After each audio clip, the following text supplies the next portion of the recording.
Livro de Luciano Subirá de Todo o Coração, parte 4. Dívida de gratidão, o que significa muitos pecados. Certo dia, Deus me iluminou para que enxergasse e compreendesse um princípio em sua palavra.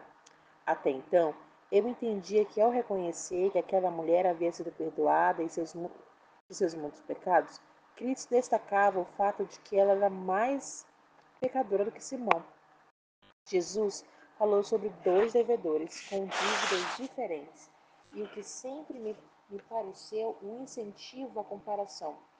Ela devia muitos pecados e ele devia menos. A observação de Tiago, no entanto, fez-me colocar toda a história em perspectiva. Pois quem guarda toda a lei, mas tropeça em um só ponto, se torna culpado de todos. Porque aquele que disse não cometa adultério também ordenou não mate. Ora, se você não comete adultério, porém mata, acaba sendo um transgressor da lei. Grifos do autor, Tiago 2, 10 a 11. Quem tropeça em um único ponto da lei, tropeça em todos. Isso significa que, aos olhos do Senhor, cada tipo de pecado é considerado uma quebra de toda a lei divina. Todos, sejam quais forem, produzem separação entre nós e Deus. Isaías 59, de 1 a 2. É lógico que as consequências são diferentes, mas quando se considera um efeito espiritual, a separação de Deus é a decorrente necessidade de perdão. Todos os pecados são iguais. Observe o que Cristo ensinou. Vocês ouviram que foi dito, não cometa adultério. Eu, porém, lhes digo, todo que olhar para uma mulher com intenção impura já cometeu adultério com ela no seu coração. Mateus 5, 27 e 28.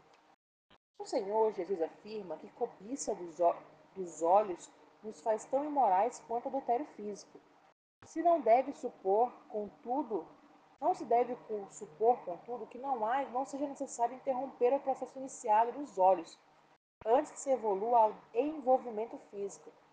Os dois tipos de adultério são igualmente pecados, mas as consequências diferem. Em todo caso, o que se vê é Cristo ressaltar é que no tange da contaminação do homem, os dois tipos de pecado produzem o mesmo efeito. Ao escrever aos romanos sobre a não distinção entre judeus e gentios, Paulo declarou que, pouco ou muito conhecedores da palavra da lei, todos se encontravam na mesma condição.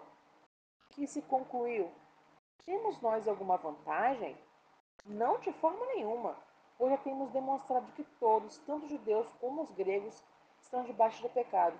Como está escrito, não há justo nenhum sequer, a não ser que não há quem entenda, não há quem busque a Deus.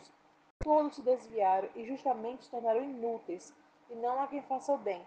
Não há quem nenhum sequer. Romanos 3, de 9 a 12. A Bíblia reencerrou todos os homens, independentemente do que cada um tenha feito, sobre a mesma condenação de pecado. Ora, sabemos que tudo o que a lei diz é dito para os que vivem sobre a lei, para que toda boca se cale e todo mundo seja culpável diante de Deus, porque ninguém será justificado diante de Deus por obras da lei, pois pela lei vem o pleno conhecimento do pecado. Grifos do autor, Romanos 3, 19 e 20. 19 e 20. Eu creio que pela Eu creio que a razão pela qual Deus lida com o pecado dessa maneira é uma só. E Paulo explica, a fim de que ninguém se glorie na presença de Deus. 1 Coríntios 1, 29. Nenhum de nós pode se orgulhar de nada. Ninguém pode definir quem é o mais pecador, quem merece mais atenção ou quem merece justificação da parte de Deus. Vamos a mais uma fala de Jesus. Jesus, porém, contou esta parábola para alguns que confiavam em si mesmos, porque se consideraram justos e desprezaram os outros. Dois homens foram ao templo para orar. Um era fariseu e o outro era publicano. O fariseu ficou em pé e orava de si para si mesmo, desta forma: Ó Deus, graças te dou, porque não sou como os demais homens, roubadores, injustos e adúlteros, nem ainda como este publicano. Jejuo 2 vezes por semana e dou o dízimo de tudo o que ganho. O publicano, estando de pé, de longe, nem mesmo ousava levantar os olhos para o céu, mas batia no peito, dizendo: Ó Deus, tem pena de mim, eu sou pecador. Digo a vocês que este desceu justificado para a sua casa, e não aquele. Porque todo aquele que se exalta será humilhado, mas o que se humilha será exaltado. Lucas 18, 9 a 14. Depois de ter sido levado a meditar nesses textos, encarando tudo o que Cristo declarou sobre o pecado e a forma pela qual os homens veem a si mesmos e sua própria condição miserável diante de Deus, percebi meu equívoco de interpretação. Jesus não quis dizer que Simão, o fariseu, era menos pecador do que aquela mulher. Na verdade, ele afirmou o contrário em outros momentos de seu ensino. O que vocês acham? Um homem tinha 2 filhos. Chegando seu primeiro, disse: Filho, vá hoje trabalhar na vinha. E ele respondeu: Não quero ir. Mas depois, arrependido, foi. Dirigindo-se ao outro filho, o pai disse a mesma coisa. Ele respondeu: Sim, senhor, mas não foi. Qual dos dois fez a vontade do pai? Eles responderam: O primeiro. Então Jesus disse: Em verdade lhes digo que os publicanos e as prostitutas estão entrando no reino de Deus primeiro que vocês, porque João veio até vocês no caminho da justiça e vocês não acreditaram nele. No entanto, os publicanos e as prostitutas acreditaram. Vocês, porém, mesmo vendo isso, não se arrependeram depois de acreditar nele. Mateus, versículo 21 a 32. 21, 28 e 32. Cristo ministrava acerca da diferença entre apenas manter a aparência e cultivar a verdadeira obediência. Assim como para aquele pai não interessava o fato de a resposta inicial ter sido agradável ou não, e sim que os filhos respondessem depois da mesma forma. Depois, a mesma forma acontece no reino de Deus. Alguns dizem sim depressa, parecem religiosos, mas posteriormente não demonstram obediência constante, ou seja, acabam por pecar justamente pela obediência de fachada. Por outro lado, há os que simplesmente negam ou demoram a dizer sim. Estes, no início, rebelam-se, porém vivenciam o arrependimento e, mediante uma atitude de obediência ao Pai, terminam por fazer soar o sim, muitas vezes inaudível, atrasado, mas real. A declaração de Jesus foi muito forte. Os publicanos e prostitutas entrariam no reino de Deus antes que os fariseus. É exatamente esse contraste que se aplica no caso de Simão e da mulher pecadora. O Senhor não colocava em comparação a ficha corrida dos dois, tampouco referia-se ao volume de pecado de cada um. Enfim, chegamos à chave que abre o entendimento. Ao falar de dívida maior e menor, de muitos e poucos pecados, Cristo está na verdade apontando como cada um vê a si mesmo. Observe que o mestre não intencionava desdenhar um olhar incriminador de Deus, mas evidenciar a capacidade do homem de enxergar ou não a si mesmo. Ele indicava o olhar e não o divino. Isso porque, diante de Deus, poucos ou muitos pecadores significam separação. Pecados significam separação. Já para o homem, enxergar poucos pecados no espelho da autoavaliação pode ser perigoso. O homem que se acha pouco pecador corre o risco de esconder dos outros e de si uma enorme religiosidade. O que bate no peito, admitindo suas misérias, tem grande chance de arrebatar o coração do Pai. Ao orgulhoso, o Senhor resiste. Tiago 4:6. Ao quebrantado, ele simplesmente não resiste. Salmos 51:17. Vamos a outro texto bíblico que compara o real significado de muitos pecados. Não se trata de volumes, mas de honestidade na autoavaliação. Mais uma vez, quem fala é o próprio Cristo. Os fariseus e seus escribas murmuram contra os discípulos de Jesus, perguntando: Por que vocês comem e bebem com os publicanos e pecadores? Jesus tomou a palavra e disse: Os sãos não precisam de remédio, e sim os doentes. Não vim para os justos, e sim para os pecadores ao arrependimento. Lucas 5:30 a 32. Jesus chamou os pecadores de doentes que precisavam de remédio médico. Ao mesmo tempo, caracterizou os fariseus como sãos e disse que estes, por sua vez, não precisavam de um médico. A doença aqui é o pecado e o médico é Jesus. bem como retratado como nosso Salvador. Ao chamar os fariseus de sãos, porém, Ao chamar os fariseus de sãos, porém, Cristo não alegava que eles possuíam pecado, pois todos são pecadores. A Escritura é clara acerca disso. Então, a que Jesus se referia? A maneira pela qual os fariseus se viam. Viam a si mesmos, como julgavam-se seus próprios olhos. A resposta, que eu antes não encontrara sobre o dever muito e o dever pouco, sobre a diferença entre os ex-malucos e os que nascem lá cristão, finalmente revelava-se. O ponto não é a maneira pela qual Deus nos vê, e sim como nós percebemos. Não interessa quantos pecamos e erramos em nossa vida, e sim quanto conseguimos enxergar de nossas próprias faltas e, consequentemente, se somos capazes de vivenciar um verdadeiro arrependimento. Aquele que foi sempre crente pode, com efeito, ser como menos se arrepender-se. Não é pouca coisa que tratamos aqui. Francamente, muda tudo. Talvez você tenha ouvido canções e pregações que asseguram do amor de Deus por você, independentemente do seu passado. O que pretendo nessas páginas é mudar o seu foco do olhar de Deus para o seu próprio olhar.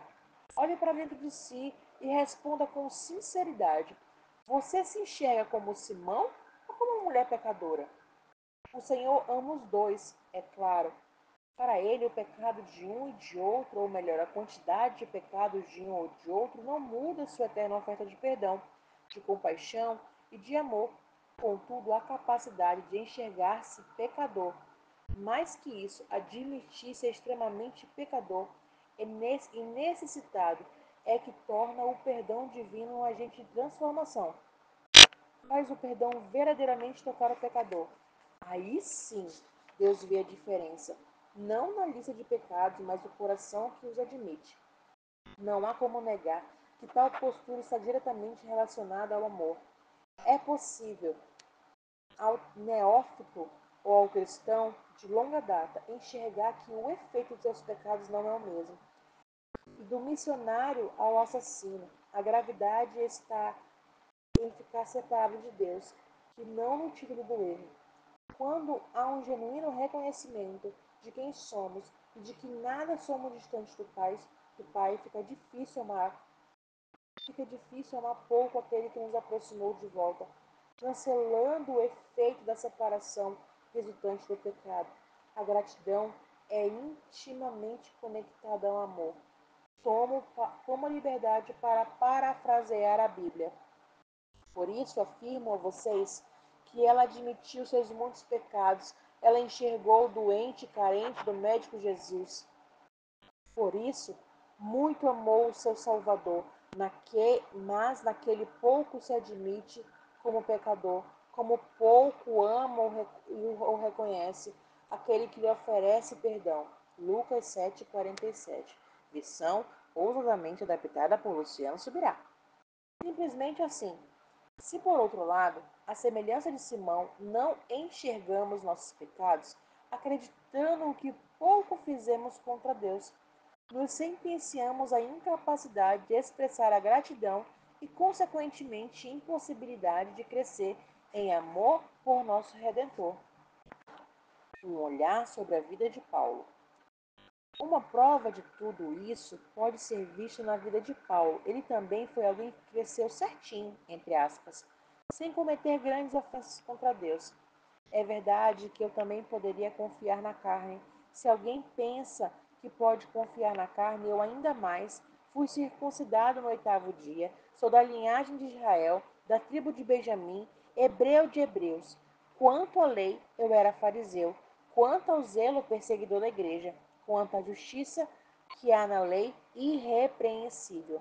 Filipenses 3, versículo 3, Filipenses 3, 4 a 6. Ele declarou que, de forma enfática, que o segundo a justiça que há na lei mosaica, ele viveu de forma irrepreensível. Poderíamos supor que o apóstolo enfrentava o mesmo dilema e expus anteriormente, tentado a pensar que jamais conseguiria amar muito o Senhor, pois afinal não necessitou de tanto perdão. Sua dívida de pecado não era assim lá tão grande. No entanto, Paulo nunca agiu nem pensou dessa maneira. É que os seus escritos revelam. Na vida do apóstolo, prova-se se possível amar muito sem precisar da alcunha do ex alguma coisa muito ruim. O grande amor de Paulo pelo Senhor não se demonstrou apenas mediante afeitos. Ele foi o apóstolo que mais trabalhou para Deus, mas também pelo conteúdo do ensino que deixou à igreja.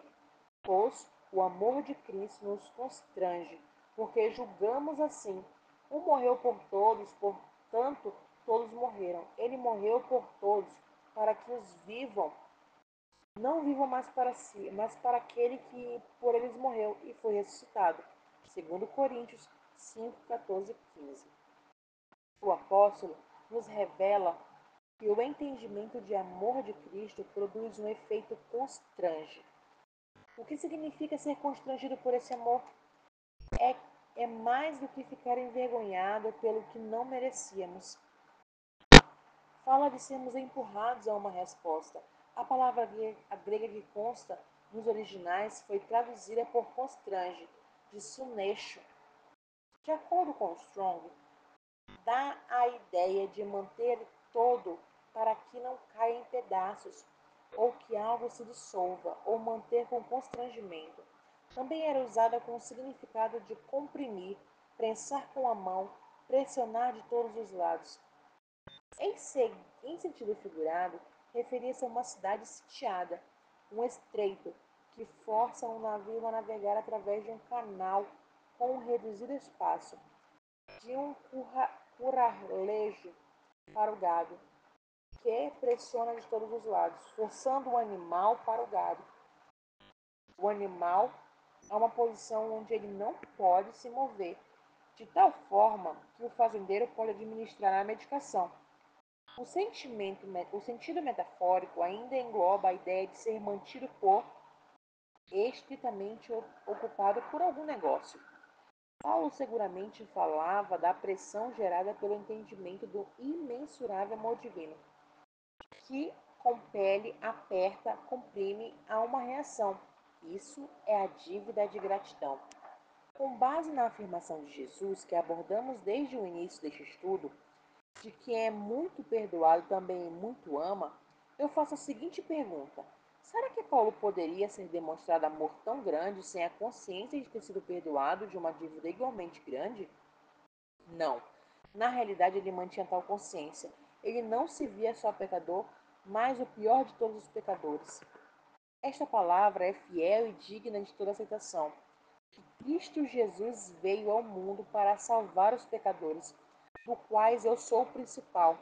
Mas, por esta mesma razão, me foi concedida a misericórdia, para que em mim, que eu sou o principal pecador de Cristo Jesus pudesse mostrar a sua completa longanimidade, e eu servisse de modelo para todos que hão de crer nele, para a vida eterna. Gritos do autor, 1 Timóteo 1, 15, 16. Que caiam as escamas dos seus olhos, como cairão os meus. Ao abordar uma grande dívida, Jesus se referia à capacidade de considerar quão graves são os nossos pecados, porque é gravíssimo estar separado de Deus. Essa capacidade de reconhecer a magnitude do pecado, não como base no erro, mas em seu efeito de separação, também leva a um arrependimento mais profundo, seja qual for o contexto. Orgulho ou roubo, mentira ou adultério, ofensa ou assassinato. O problema está em ser separado da vida e ficar distante dele. Paulo comumente viveu de forma irrepreensível no tocante à extremidade rígida da lei de Moisés, foi um devasso, não foi um devasso, nem um ladrão, nem um bêbado, nem qualquer coisa que rotulasse como um grande pecador. Contudo, ele se via assim. Como explicar? Basta olhar para a sua constante rendição ao Senhor e ao Espírito Santo de Deus. Desse lugar de rendição, ele conseguia experimentar e demonstrar um profundo nível de arrependimento.